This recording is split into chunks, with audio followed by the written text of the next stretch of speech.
French warplanes target rebel bases in Mali's border mountains. It's week 4. Now there are fears of reprisals and food shortages. You're watching Arise News Hour. Our top story tonight, the prospects of a long war in Mali. The French say their jets will cut off supply routes to the Islamic rebels, and they'll stay as long as they're needed. We'll have a report from the scene. Also ahead on the program tonight, Rwanda's genocide and its long political shadows, as 2 former government ministers are freed by an international tribunal. Plus, South Africa's troubled mines. The world's biggest platinum maker turns profits into losses. And your husband is cheating. Shut up! Lekki wives in a lather. The new Nigerian soap that's only online. We have a preview.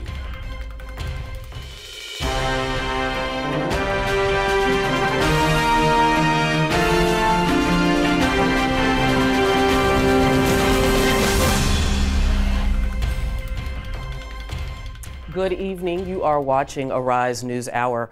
Our first story tonight, almost a month since the French intervened in Mali, and the signs are of a long conflict. Warplanes have been targeting rebel bases in the mountains above the northern town of Tessalit. The French say they are trying to cut off supply routes to the Islamic rebels, but many Tartars have fled the area, and aid organizations are talking about food shortages. U.S. Vice President Joe Biden visiting Paris backed the plan for an African-led force supported by the United Nations. French President Francois Hollande visited Mali at the weekend and said it would be wrong to assume the military operation was over. The Malian president said it would be difficult to rid the country completely of Islamists.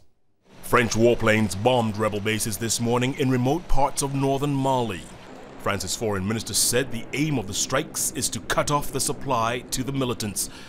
Today, the Malian foreign minister, Tiamen Coulibaly, was in Paris, where he told reporters that France should see through its mission in his country to re-establish its territorial integrity. He said, "We needed to call on France's aid because our timetable was very tight. The Mali International Support Mission was far from ready. The United Nations wasn't ready. No one was ready. Something had to be done. Now we are able to maintain a certain stability, push the terrorists back, while the Mali International Support Mission forces are deploying. We need to see it through." The French, who have been patrolling the streets of Timbuktu to keep the peace, launched their military intervention in Mali in January after Islamist militants moved south and threatened the capital, Bamako. Since then, the militants have been driven from population centers in the north and east, but Kidal remains the only major town that is not in the control of French and Malian forces. French President Francois Hollande, who was in Mali this weekend, has vowed that his government will not desert the West African country and will even help rebuild Mali. Today, he met with the U.S. Vice President Joe Biden, who congratulated France on its intervention in Mali. You have a brave and competent, and I say to the Minister of Defense, competent military. And your decisive action is not only in the interest of France, but quite frankly, the United States and everyone. Both men ended their meeting by agreeing the need to hand over international military operations in Mali to a United Nations mission as soon as possible. And we have Sebastian Ruisek of AFP who joins us by phone from Bamako.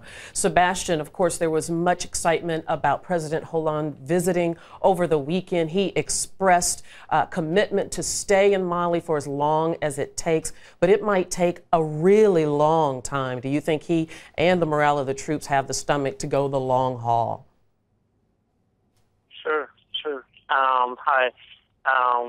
Yeah, for the last weekend, the French fighters on the Islamic supply base in northern Mali to flush the radicals out of hiding, as Paris pushed on Monday for African troops to quickly take over the offensive.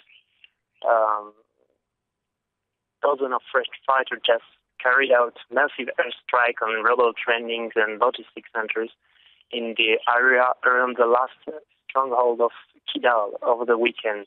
in the mountainous northeast of the landlocked country. Do you hear me? Sebastian, it's Jeff Kinangi. Let me jump in there and ask you, there's still trouble in Mali. I mean, the French troops are not out of the woods yet. It's going to take a while to get African forces in there. This may take a while. Yeah. When the President Hollande came, he really insisted on this, that France don't have the intention to stay in Mali. He really wants the African force to take the control of the security of Timbuktu, for example. And he said that France will not stay here for long. He wants the MISMA, the AFISMA forces, to be deployed as soon as possible.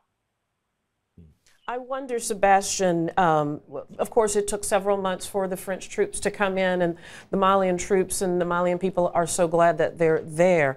I wonder, though, what do the French get out of bringing this help, lending this help at this time? Sorry, can you say it again? What do the French get out of this? Of course, this helps stabilize Mali, but what is in it for the French?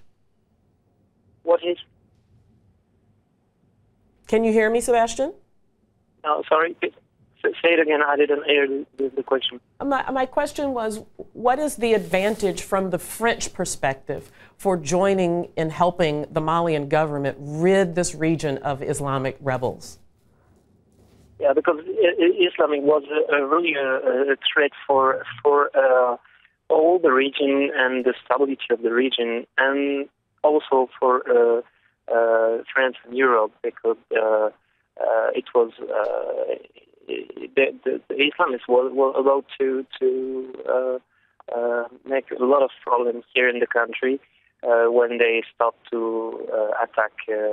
They were about to attack Sevare. And it was a lot of danger about all the region. Sebastian, let me ask you this: how's this story playing back in Paris? Is this a big story? Is it has it got a lot of appetite back in Paris? Yeah. So far, French public support the decision of the French president. There was last week on 75% of French people were agree with the intervention in Mali. So far they agree. All right, Sebastian Roussek from AFP in Bamako. Thank you so much. In other news, Thank you. Bye. Thank you. A United Nations-backed court has overturned the genocide convictions of 2 Rwandan former ministers and ordered their immediate release. Justin Mugenzi and Prosper Mugiraneza had been sentenced to 30 years in prison in 2011 for complicity and incitement to commit genocide. Analysts say Rwanda's government is likely to be angry at their acquittal. Arise News Nairobi correspondent Tom Walsh is on the line. Tom, I guess the word angry does not begin to describe, I guess, what the Rwandan government must be feeling right now. Absolutely not, Jeff. I mean, the Rwandan government has had a very tough time in terms of its PR image recently. It's been accused of backing rebel forces in DRC. Its aid is being cut by big donor countries like the UK. And now these 2 ministers, who Kagame has seen as very implicit in the genocide, their rulings have been overturned. Kagame himself is not going to be very happy at all, and we can expect a very strong statement from them, I think, in the coming few days. Big blow for Kagame, no doubt, Tom. At the same time, what happens next? Obviously, they will be released. Do they go back home? Well, you're right, Jeff. They will be released from the ICTR, which is based in Arusha, Tanzania. Now, whether they go home or not is another question. There's been a lot of speculation in the media, and the Rwandan government is well known for what it does to opponents of the Kagame government. So they will not be welcome back in Rwanda, that's for sure. And so we'll be watching closely to see where exactly they go after their release. nearly 19 years since that horrible, horrible genocide that killed up to 800,000 people. Tom, I guess the biggest losers in this are the victims. You're right. I mean, many people saw these two ministers as very much so implicit in the genocide. Now, the reason that the court case was overturned is because they were accused of being in a meeting in which acts of genocide were being planned. Now, their defense team has said, look, these guys just turned up to the meetings. They didn't even know what was going to be said themselves. So it's very tricky in terms of a legal point of view to actually get these guys, sentenced for their role. Their supposed role was in the genocide. But many opponents and critics of the ICTR, specifically Kagame himself, have said that the institution in Arusha, Tanzania, is far too lenient to the supposed perpetrators of the genocide. Tom, we'll have to leave it at that. Thanks so much. Tom Walsh, Arise News correspondent in Nairobi, Kenya. That was Tom Walsh, indeed, in Nairobi, Kenya, on Skype. Now, in Cairo, the funeral of two activists killed in recent anti-government riots has been disrupted by yet more unrest. Mourners opposed to Egyptian President Mohamed Morsi threw stones at riot police. Protest leaders say riot police are using, quote, excessive violence against demonstrators. An autopsy has been ordered for one of the dead at today's funeral after claims he'd been tortured after his arrest last month. Riot police are also facing criticism over a disturbing video broadcast this week on local television. It looks like at least one protester is being stripped, beaten, and dragged away by riot police. Al Hayat TV broadcast a video of this 48-year-old man being stripped naked, dragged across the ground, and beaten with truncheons by helmeted riot police. As the private broadcaster's video continues, he's seen being pulled into an armored vehicle near the presidential palace. On state TV, in the meantime, the same man was interviewed from his hospital bed, saying it was the protesters, not the police, who'd stripped, beaten, and robbed him. The contradictory accounts have pushed opposition activists in Tahrir Square to new levels of outrage. When people used to gather to protest against Hosni Mubarak, it was allowed, but now people are not allowed to gather to protest for their rights. The ones who have put the country at a standstill are Morsi and his followers, and those who are in power, but we will stay here in Tahrir, even if it takes 100 years. Relative calm today in Tahrir Square, where protesters are again settling in and making themselves comfortable. The graffiti-scarred symbol of Egypt's Arab Spring is strewn with barbed wire and burnt-out cars. Passers-by denounce last week's violence, but say what Egypt needs is real action. We want stability. We want firm, practical decisions to be taken. We're not expecting a nationwide address with no actions, because this is what happened before, and we don't want to repeat events. We need something practical that can keep this country safe and secure. I have no objections towards Dr. Mohamed Morsi, but I object to the current situation. 7 months since coming to power, President Mohamed Morsi has failed to unite the country. Protesters say he has not delivered on any of the promises of the Arab Spring.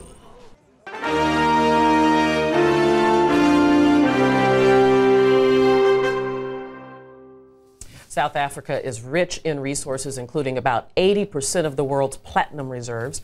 Our business and economics editor, Michael Wilson, is here to tell us more about the company that dominates the market. And what's at stake, of course, are, I wouldn't exaggerate, but maybe almost 1 million jobs here, there and everywhere in Africa generally, obviously so resource rich. And the company that I'm about to tell you about, the results have been eagerly awaited. Everybody knew they were going to be bad, but also what's going on at the moment is a big debate between this company and the South African government.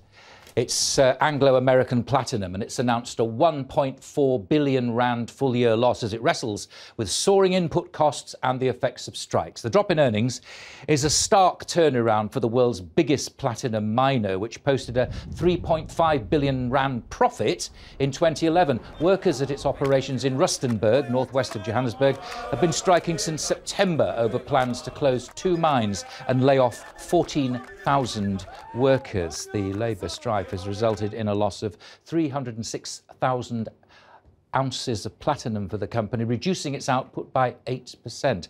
Amplat's chief executive, Chris Griffiths, explained the challenges facing the company. Primary supply for platinum decreased by more than 1 million ounces, or 13% in 2012, as output from South Africa was lower due to the illegal industrial action. But then supply was further reduced by the low platinum price in 2012 that led to a decline in supply of 16% from scrap autocatalysts. Amplats is clearly a company in crisis. As I said, it needs to cut 14,000 jobs. Will it be able to? I spoke to Sidney Bishop, our correspondent in Johannesburg. They are laying off people, but they will be speaking to the government and the unions on how many people exactly will have to lose their jobs, because they're trying to ease the pain. 14,000 jobs is a massive loss for Amplats itself, and it's also not very good for the economy because unemployment rate in this country is very high. Now, this is a crucial time for the mining industry, isn't it, Sidney? There's a big conference, the Indaba in Cape Town, all week. Again, mining companies are going to have to slim. I've heard talk of 200,000 jobs going over the next few years. It is clearly an industry in crisis. It is an industry in crisis, Michael. You look at the political situation in the country. The companies are not very sure about the government policy. One of the reasons is the government is talking in cross purposes. 1 minute it is this, 1 minute it's nationalization, 1 minute it's not nationalization. But of crucial concern for most companies is the windfall tax that is about to be introduced. And also environmental issues will be part of the discussions in Cape Town. If you can remember, we're talking about Shell trying to frack in the Karoo here in this country, and it's a huge issue. It's a huge environmental issue. So those are the topics that will be discussed around the mining Indaba. But the most crucial point is creating a healthy environment for investors. South Africa is really in crisis when it comes to that, because companies and the government are not really getting along at the moment. And speaking of investors, what were the main movers on the stock market today, Sidney? The main movers from the stock market, incidentally, Harmony, one of the gold mining companies, posted very positive profits. Its earnings per share were up by 2%, and that pushed the JSE to a positive territory of 0.2% this afternoon. But unfortunately, when the US stock markets opened, all the gains that we had gathered during the day fell off, and it's very unclear on why. Some of the traders say it could have been because of profit taking. But also negative news that is coming from South Africa is that the construction sector also fell because of accusations of price fixing in the industry for government tenders. So most construction companies had their share prices really closing soft this afternoon. Sidney Bishop in Johannesburg, thank you very much indeed. Right, let's take a look at where commodities are trading. Gold, one trader's saying today it's been quite a entertaining sort of ride, a chance to make or lose a lot of money, if you think that's entertaining. It's trading within a range, but there's no conviction in either direction. Platinum, the big leader today, has worries about production, and we've all been talking about those forces pushing the price up from Amplats. Cocoa creeping up recently last week, but slightly off today. And let's stay with cocoa. European Union food safety legislators are intending to stiffen regulations which could make it much more difficult for African farmers to export. European officials want to make sure that producers are growing cocoa in an environmentally sustainable and ethical way. Increasing use of pesticides, improper fermentations and unsanitary processing methods may threaten the health of those who love their chocolate. In some cases, Some of it causes cancer, and cadmium's been found in imported cocoa. The announcement has sparked concern across West Africa, where thousands of farmers grow about 70% of global supplies. The measures take effect in April. Now to the stock market in the main stock markets in Africa. South African stock touched a new all-time high during the Monday session, but the JSE all-share dipped in late trading to finish lower. Losses in energy stocks offset gains made by gold miners. And in Lagos, the all-share index climbed nearly 1%. And in Nairobi, the NSE 20 advanced 2/3 of its 1% today. And there's the European markets. We'll come to them today, later on in the programme. But I can tell you a big correction today. The stock market looking as if it's actually really taking note of the weaknesses in the European economies. Quick look at the currencies. $1 will buy you just under 9 rand or 157 naira. And in Kenya, that's 87 shillings and 25 cents. That's the business now. Still to come. Thursdays are the new Fridays in the Gambia, at least for civil servants. We'll have that story for you later on. Sounds like a very good idea, Michael. Thank you. In the U.S., leading Democrats have said they are confident gun control measures will pass in Washington. On the line from Washington is our correspondent, Colin Campbell. Colin, the Democrats seem encouraged, seem positive that something's going to get through. Why exactly are they so optimistic after years of this very hotly debated topic? Well, this is because they have selected some of the measures that they feel would pass through Congress. As it stands right now, Senate Democratic leaders expect the bill to move to the Senate floor that would increase background checks for many gun owners. It would also limit the capacity of high ammunition rounds. It would also require better record keeping. Now, one measure that's being left out of the bill is a ban on military style or semi-automatic weapons. And according to a statement from the aide from Senate Majority Leader Harry Reid, this is being left out of the bill. And this could be because this measure would not have enough votes, especially from lawmakers with ties to the National Rifle Association. The association believes that a ban on these weapons would really not cut back on any of the massacres that we've seen in U.S. history. So therefore, this is being left out of the bill, but it would also try to curb sales in states with more relaxed gun laws. All of these measures as part of the bill are measures that most lawmakers in favor of more gun control believe would pass through the Congress because of the talks that they've had among lawmakers. In other news, we're looking at U.S. and North and South Korea teaming up in dual naval drills.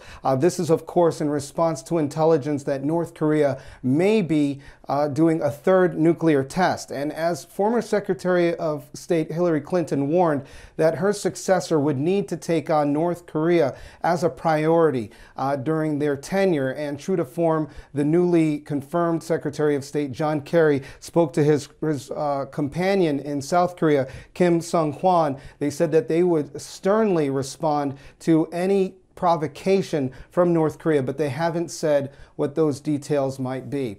Also in the headlines, we have Super Bowl 47 now in the history books. The Baltimore Ravens beat the San Francisco 49ers 34-31, but not without a hitch. As you probably already know, the power went out for almost 40 minutes in the second half, which started to change the momentum of the game for the 49ers, who looked like they were really on their way to losing it as the Ravens were running away with the game quite literally. Jacoby Jones from the Baltimore Ravens ran a 108 kick return, setting and tying an NFL record. So after this power outage, though, the 49ers scored about 17 points in about 4 minutes, but there wasn't enough time for them to capture the lead. And of course, we had the highly anticipated commercials and the always stellar Beyonce Knowles performing. We're going to hear more about this in the sports block coming up.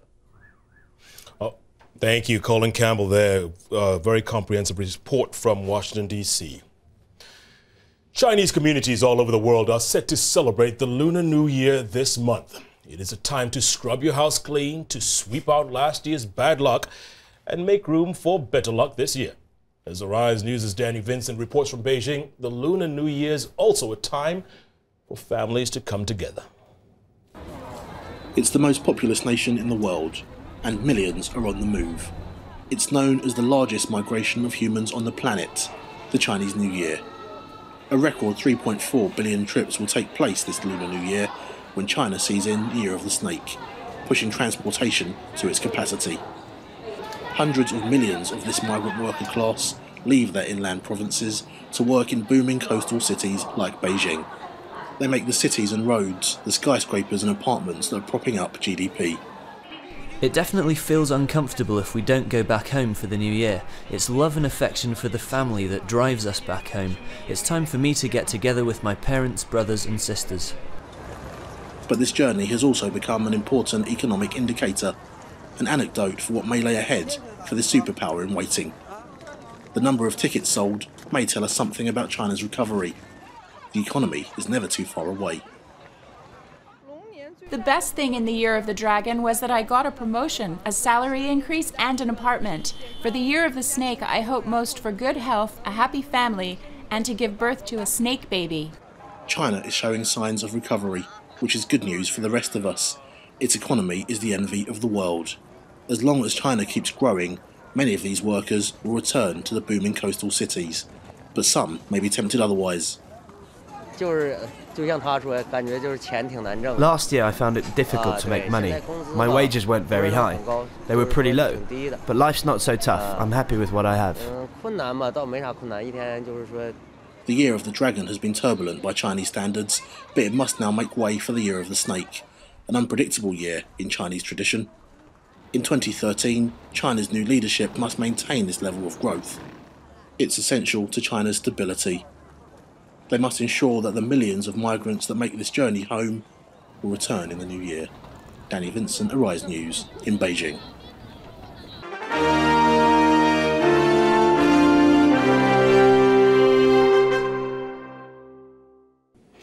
I'm now joined by Arise News Beijing correspondent Danny Vincent. Danny, how different is the Lunar New Year from the New Year the rest of the world is used to celebrating? Well, in many ways, the Chinese New Year is more like a kind of Chinese version of Christmas here. I say that because millions of migrant workers, like we saw in the package then, they choose to leave Beijing and Shanghai and Guangzhou and other megacities, and they move back to the provinces they're originally from. And it's the only chance they have to see their family for some of these people. So it's a very important time of year for the Chinese people. So what we're looking at is millions of people traveling to all these major cities. Does that mean the cities become what you can only call ghost towns? Is that possible? It's possible. I mean, let's not forget that China has a fifth of humanity. So we're talking about billions of people. So cities like Beijing, where there's up to 20 million people, generally speaking, during most times of the year, the population shrinks significantly. And what you can see is there's a massive improvement in terms of pollution and traffic and things like that. So by Chinese standards, you might say that these cities become ghost cities, but by Western standards and by standards of other cities around the world, it might seem like, still cities with, rather large populations. Yeah, indeed. And of course, all these people traveling to their rural areas must be taking a lot of stuff with them. So I guess it helps the economy in a way, doesn't it? Yeah, it does. I mean, in many ways, some analysts see this time of year as somewhat of an economic indicator. They say that not only the travelling back to the rural areas, but the journey that these migrant workers make back to the big cities like Beijing and in Shanghai and Guangzhou, they say that says something. They say that the confidence these migrant workers show returning to major cities where they work, it also should give us somewhat of a hope, give us somewhat of an indication of the confidence we should have in the Chinese economy. Indeed. Danny, thank you so much. Danny Vincent there, Arise News correspondent in Beijing. And you are watching Arise News Hour. Our top story tonight: French warplanes target rebel bases in Mali's border mountains as they try to cut off supply routes to the Islamic rebels. 2 former Rwandan government ministers are freed by an international court. They had been facing 30-year sentences for genocide. And in South Africa, the world's biggest platinum maker posts a $700 million loss and says it will cut 14,000 jobs. Jeff? And coming up later in the show, Nigeria's first internet-only soap opera hits the web. It is full of scandal and intrigue, but will Lekki Wives be a success? We'll take a look in just a few moments. Former United Nations Secretary General Kofi Annan says Africa should focus on reviving its farming industry rather than depending on oil. He told me the moment had arrived for Africans to chart a new course in their continent's history. Africa has to take responsibility for its own destiny. We have to take responsibility for our future and the welfare of our people. We have great potential, and our time has come, in the sense that we are discovering lots of natural resources. Investors are beginning to take a very close look at Africa and are investing. We've also finally come to the conclusion that oil is not everything, and that we used to be a strong powerhouse for agriculture, which employed our people, which fed our people and educated our children, and that we should take agriculture seriously and run it as a business. And quite a lot of African governments and companies are looking at this. We need to get the African farmers, these great army of women who produce our food, to go beyond subsistence farming, make small businesses for them to earn a decent living. And I think on the governance side, there is improvement. There's improvement in governance. Bright young African men and women, well educated, are returning to the continent to make a difference. And we have a young, dynamic population. We need to make sure they are educated, they are healthy, to be a powerful workforce as we propel Africa ahead. And I'm also happy that the two of the main bricks on African development is being tackled: lack of infrastructure and lack of energy. If we can improve infrastructure and link up African economies, we can increase intra-African trade by between 250 to 300 billion in a decade. And this is why I'm excited, for example, about East African Common Market, about some of the initiatives ECOWAS is trying to take in SADC. We need to trade amongst ourselves as well as trade with the outside world. Part of the other thing you say is, when you're part of the panel of eminent African personalities, it all boils down to leadership. Are you still big on that? I still believe that leadership is key. We need leadership. We need leaders who understand their role, who understand the needs of their people, and understand that they will be tested and judged by how well their people do. And I think we also have to understand that a healthy democratic society has to be built on three pillars: stability and peace, so that people can go around and do their business and carry on with their lives. The second is development and growth, so that people have activities and others. You cannot have development without stability, and you cannot have stability without development and growth. But both, as I insist, have to be rooted in rule of law and respect for human rights. If you do not have that third pillar, you are developing and building on very weak grounds, and our people deserve all three. When people say that Africa is moving one step forward, two steps backwards, will there always be the Malis, the Central African Republics, the Somalias? Will there always be those kinds of conflicts despite the continent moving forward? We live in a complicated world. It will not always be smooth sailing. There will be difficulties. What is important is we try and minimize the conflicts and the difficult areas so that we can focus on the constructive issues of economic and social development. I've asked you this question before, Mr. Chairman, but let me ask you again. What keeps you so optimistic about Africa? What keeps you so bullish about this continent? Because I know you must get frustrated a lot of the time.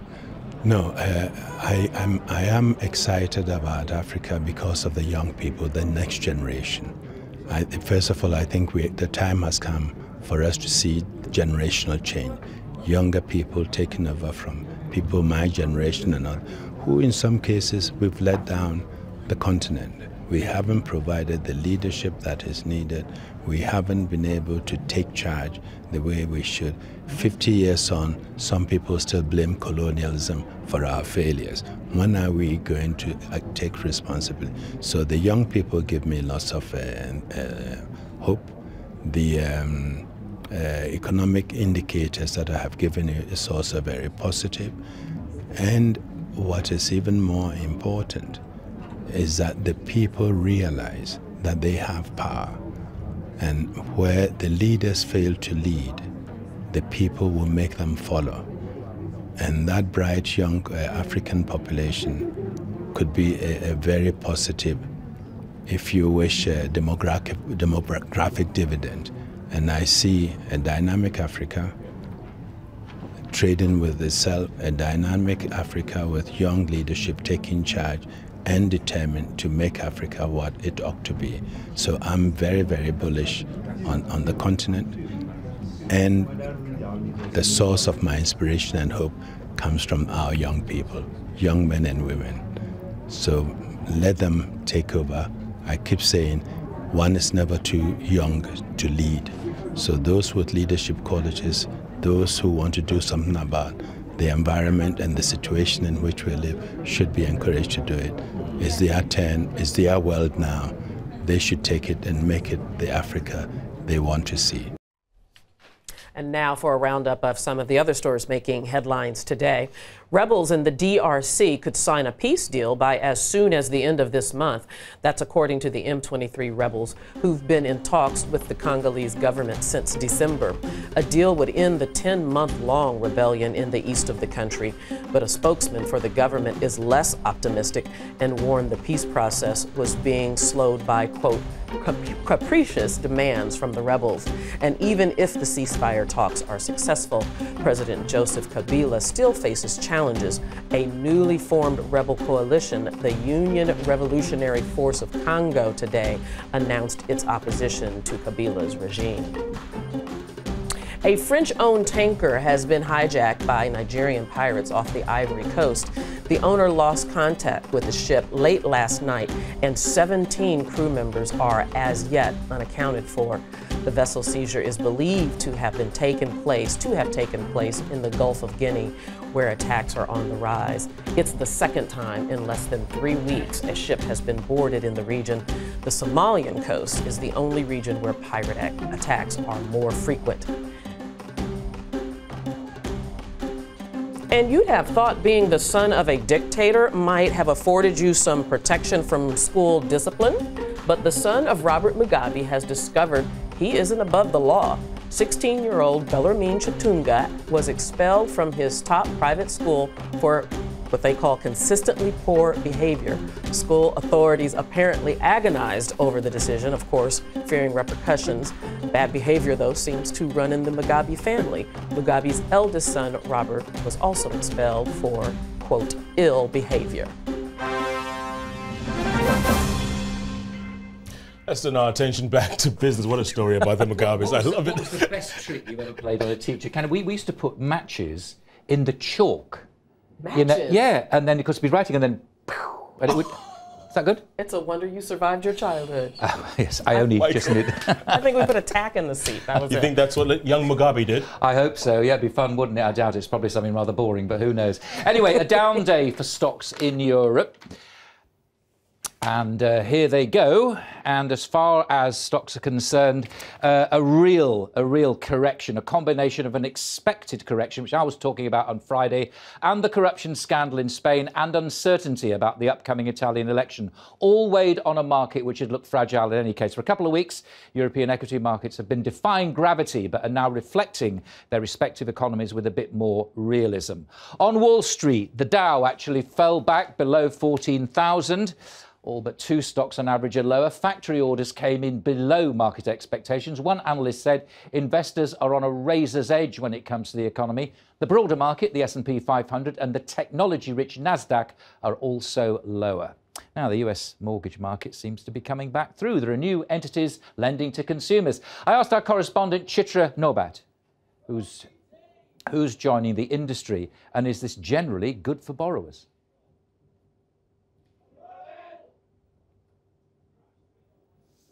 Well, we'll see if we can get back to Chitra later on, but it is extraordinary. At one side of it, you have a market which is descending like this with all these kind of corrections, and on the other side of it, you have market of mortgages, which is quite extraordinary today. Here are the currencies.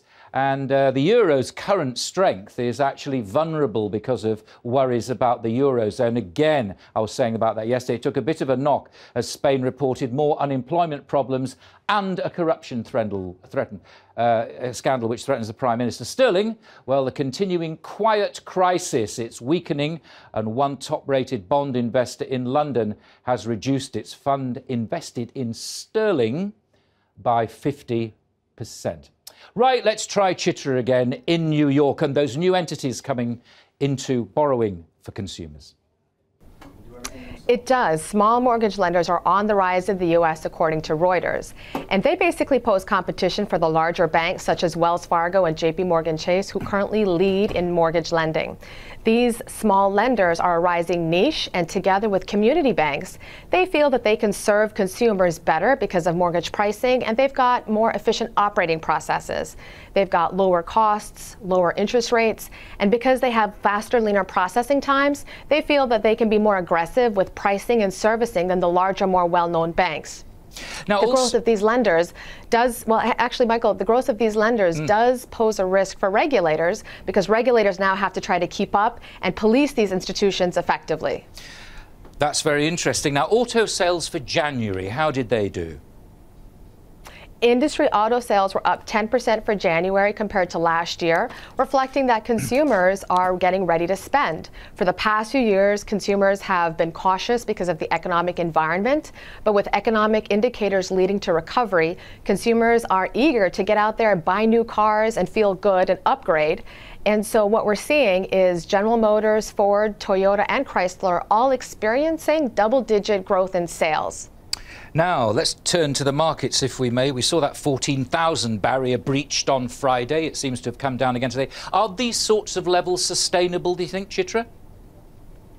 These levels could be sustainable if what we see taking place continues in terms of the economic data, such as, job growth continuing to go forward, the housing market continuing to recover, construction spending rising, and overall consumer sentiment, which is very critical, continuing to support the economic recovery.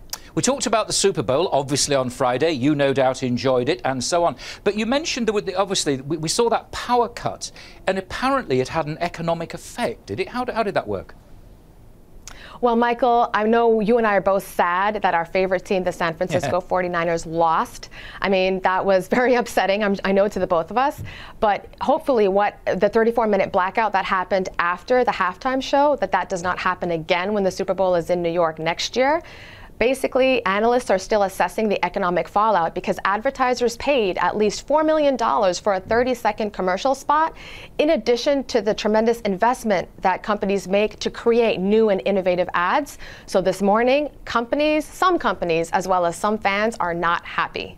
And of course, the horrible thing would be for some kind of benefit not to go to New Orleans, because that was all part of it, wasn't it, as you mentioned on Friday? Exactly. But I think, though, the economy and the local boost in terms of hospitality and tourism, the New Orleans folks definitely are feeling very happy today. Let's hope so. Chitra, thanks very much indeed. She was worth waiting for, wasn't she? Now, civil servants in the Gambia are returning to their offices after a long weekend. That's after the Gambian president officially imposed a 4-day week for the public sector. Workers still need to clock 40 hours each week, but they'll now have all Fridays off. President Yahya Jammeh says the change will give the country's population more time to devote to prayers, social activities and agriculture. Most of the Gambia's 1.8 million people are Muslim, for whom Friday is a day of prayer. Now, as we know, in the United States, everybody works their socks off, don't they? We work 8-day weeks. Yeah, and how many weeks holiday is it, roughly? Oh, my goodness. If you get 4, you're lucky. It depends on how high up the food chain you are. Well, speaking of food, you'd like this, right? So in France, our lovely neighbours just across the channel, right? So you get, statutorily, you have to have 5 weeks off. You only do the 35 hours a week. And of course, with public holidays, you add 3 more weeks to the 5 weeks off. So most people in France, certainly in public service, have 8 weeks off. 2 months off. 2 months off. Tends to be July and August. They all go to the beach at the same time, which is always a bit of a challenge and so on. But you can't get anything in Paris. You go to Paris in July and August, it's all shut up. We're all right in this country, but we are officially about the 3rd laziest country in the world. But I work very hard, don't I? Come on. I do, don't I? You're very hardworking, Michael. I see the sweat on your brow right now. All the hard work that was about the programme earlier on. Don't you worry about that. You can always move to the Gambia, Michael. All right, Mike. Thanks so much. I'd love to. We'll see you again soon. Well, a new exhibition has opened in Libya showing photographs that Colonel Gaddafi did not want his country to see. The archive photographs of Libya's leadership before Gaddafi are on display in a military airbase. Heather Scott reports. Under Muammar Gaddafi, this had been a military airport base. Today, it's a gallery exhibiting the pictures that he wanted banned. The photographs show the Libyan army when King Idris ruled the country before he was deposed by Gaddafi in a coup in 1969. The pictures are part of Mohammed Ahmed al-Rumayli's personal collection, which he built up through his contacts in the Libyan armed forces. He says he wanted to show the world that there was a renaissance in Libya, a short one from the time of independence until the coup of 1969, when our culture was assassinated and changed. The photographs include Libya's flag, which has recently been reprised. Gaddafi had it abolished and then replaced it with the green flag. Al-Mamali says that the crescent and star of the flag was illegal. It was seen as being a traitor. You could have been imprisoned or tortured. The exhibition is just one of the many changes in a Libya without Gaddafi. But now Libyans are hopeful of their future, and al-Rumayli is looking to take his collection to an international audience. Now, the fighting in the Democratic Republic of Congo between rebels and the government has left many dead and thousands homeless. A lot of the victims are children who also harbor the memories of the horrors they witnessed. A UNICEF program is using art to encourage them to open up about their experiences. Many of the victims of this war are children who've been separated from their families. They've been left vulnerable to abuse, violence and exploitation. Most of them can't bear to talk about what they witnessed or experienced. A UNICEF-run program is helping them communicate and begin to deal with the trauma they've suffered through art in a program called Child-Friendly Spaces. Sam, who's homeless, says, "We fled from Rugari, but war broke out there again, so we fled again. This is the soldier who came out of the forest. He followed us, firing bullets at us." As well as using art to help the children, they're also taught ways to reduce the chances of being separated from their families permanently. They learn to repeat songs with the names of their parents and their villages to make it easier for them to remember. The program also gives them a safe environment to mix with other children. George says, when we have these activities in the child-friendly space, we don't stay at home and think about all these horrible things we've experienced. With a peace deal still not in sight, UNICEF hope the program can go some way to preventing Congo's children being permanent victims of war. Jerome Evans, Arise News. If you're just tuning in, you are watching the Arise News Hour. It has brought the world endless movies via Nollywood, but now Nigeria has debuted its first exclusively online soap, Lekki Wives, which follows the lives of rich women in Lagos. Producers decided to make the show a pay-per-view on the internet so they could avoid high distribution costs. But can this format really work? Heather Scott has taken a look at the new offering. We've had Desperate Housewives, Basketball Wives, and the Real Housewives series. But now there's a new set of wives on the block. Hey, peace. Your husband is cheating. Shut up. Meet the Lekki Wives, Nollywood's latest offering. My name is Peace. I'm torn between two worlds. The soap revolves around 5 wealthy Nigerian women living and working in the affluent Lagos suburb of Lekki. Lekki Wives was born from just wanting to recreate happenstances that go on in the artists. I live in Lekki. I see what happens. I hear what happens. My ears are on the ground. My eyes see the dark corners where the ordinary man wouldn't see. So for me, it was just wanting to open up a can of worms. A can of worms indeed. The show's producers revel in its sex, lust and scandalous storylines. The housewives, which include a former prostitute, a trophy wife, and one that has gone from being a pauper to a millionaire. I have to say, I thought it was scandalous. It was, yeah, see that expression in your face right now? Like you raised one eyebrow, exactly, that was my expression. I was like, what?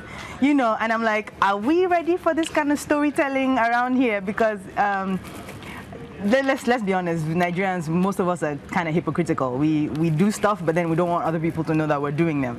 Lekki Wives is Nigeria's first online soap. Producers decided to put it on the net to avoid expensive distribution costs.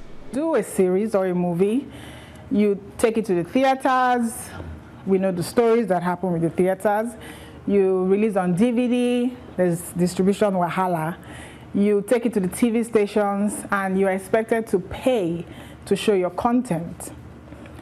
Why should I pay a TV station to show my content? I have the content. Money went into it to make this content. Why should I now pay you 150,000, sometimes 400,000 per episode to air my content? 13 episodes have been made for the first season, each costing 99 cents. So, depending on how many people subscribe, will determine if we see a lot more of the Lekki Wives. Heather Scott, Arise News. From soaps to sports, and it was a heartbreak for South Africa in the quarterfinals of the African Cup of Nations. Bafana Bafana lost to Mali on penalties after the match ended in a draw. Mali now face Nigeria, who beat the Ivory Coast 2-1. Burkina Faso fans are celebrating as well after their side qualified for the semi-finals. They beat Togo 1-0 and now face Ghana on Wednesday night. In the Super Bowl, the Baltimore Ravens held on for a 34-31 victory over the San Francisco 49ers in New Orleans last night. Ravens fans took to the streets in celebration after their team held off a spirited comeback from the 49ers. Ravens quarterback Joe Flacco was voted MVP after tossing 3 touchdowns. Local boy Jacoby Jones scored 2 touchdowns, including a record-breaking 108-yard kickoff return. Police in Europe have uncovered a criminal gang suspected of fixing 380 football matches, including World Cup qualifying games and 1 Champions League match in England. Sports reporter Ife Fatunasi joins us now. Ife, what is this about? Well, it seems every time we talk, there's a situation where it's either cyclists are doping or if, as an athlete, taking performance-enhancing drugs. This is just another bad bit of news for the sporting world. Now, it seems as if it's actually nearly 700 matches that have been involved in this match fixing scandal. It's a huge story. It's huge. They've investigators have found cases in Europe, in Asia, South America, Africa, all over the world. As you said yourself, they include World Cup qualifiers. They include Europe qualifiers. So it's quite a huge deal. They believe that over 400 match officials were involved in this as well. So. I mean, just to give you a bit of context of this, in Germany alone, they believe this syndicate that they think originates from Asia made €16 million euros in Germany alone. So we haven't got the figures for all around the world. The investigators were in The Hague today, and we'll just have a quick bite of what they had to say. I think this is a sad day for European football. We have known for some time that organised crime operates in many parts of the illegal economy and that it affects society and its citizens in very many different ways. This is the first time that we've established substantial evidence that organised crime is not also now operating in the world of football. My goodness, Ife, you said could be nearly 400 officials involved in this. That's huge. What would this mean for the league? It's just another bit of bad news, as I've said. Now, the investigators there, they didn't want to tell us exactly which matches were involved, because as you said, we said before, there were some World Cup matches, so we don't know if this is going to affect the course of the World Cup, but they don't want to tell us exactly which matches. One of them we believe was in the UK here as well, but we believe only one, but they won't tell us which ones, because investigators don't want to let us know too much, because they want to keep their investigation going, and they think giving us any bit of information of which teams were involved could impede the investigation. Almost unbelievable, right? I know, yeah. Ife, keep us posted. This is a story that's not going away. It won't be Ife Fatunasi, thank you so much. Now, If you're still suffering from Olympic withdrawal after London 2012, then we may have just what you're looking for. A small town in northern India hosts the Rural Olympics each year. And if you've never seen a man balancing a bicycle on his teeth or a horse dancing to the tune of music, then look no further. Lance Santos reports. It's not quite London 2012, and you won't see any 4x400 metre relays around here. But if you fancy watching dancing horses, or a man being pulled in opposite directions by motorbikes, then welcome to the Indian Rural Olympics. The games are held in Kila Raipur in northern India, and spectators came out in their hundreds to watch incredible stunts from athletes and animals alike. In a joint initiative by the village authorities and the government, this historic event is held every year to inspire youngsters to take on rural sports. It's not just the youngsters battling it out, the crowd roared into life when veteran athletes dashed towards the finishing line of the 100-metre event. 60-year-old winner Pal Singh seemed happy enough to add another medal to his collection.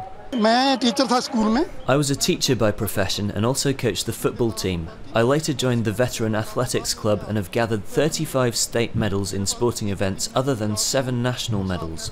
I've also been to Malaysia for the Asian Games. And although the 100-metre sprints probably won't have Usain Bolt too worried just yet, something you certainly won't be seeing Mr. Bolt doing at the next Olympics is this. One very brave and very daring participant kept crowds amazed by pulling an entire car with just his earlobes. I used to earlier pull motorcycles using my ears, after which I started pulling cars. I practice a lot at home and sometimes I pull both with my earlobes. And if lifting a plough with your teeth wasn't hard enough, try adding a bicycle to the plough. This year, 4,000 athletes took part in the Games and over 1 million spectators enjoyed over 40 events. But of course, no sports day is complete without a tug of war. Lance Santos, Arise News. Interesting sports there now. One country not in the running for the African Cup of Nations is Somalia. No surprise there. Years of unrest have meant the country has never been represented in the football competition's 57-year history.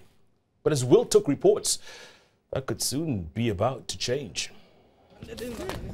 It's only been a couple of hours since sunrise, but members of the Elmond Football Club are already in the final stages of their daily training session at the University Stadium in Mogadishu, Somalia's capital.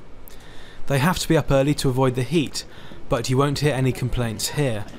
Not long ago, merely watching or playing in a football match could have cost them their lives. The efforts of Somalia's national security forces have created some level of security and a chance for Somalia to boost a long-standing love of football. Yusuf Ali Noor, a veteran player and coach, has steered Elmond to the top of Somalia's Division 1 league for 2 years running. He said, "It shows how much we love sports, that despite the chaos going on around the city, and despite the fields becoming a front line, we were still training and playing matches here.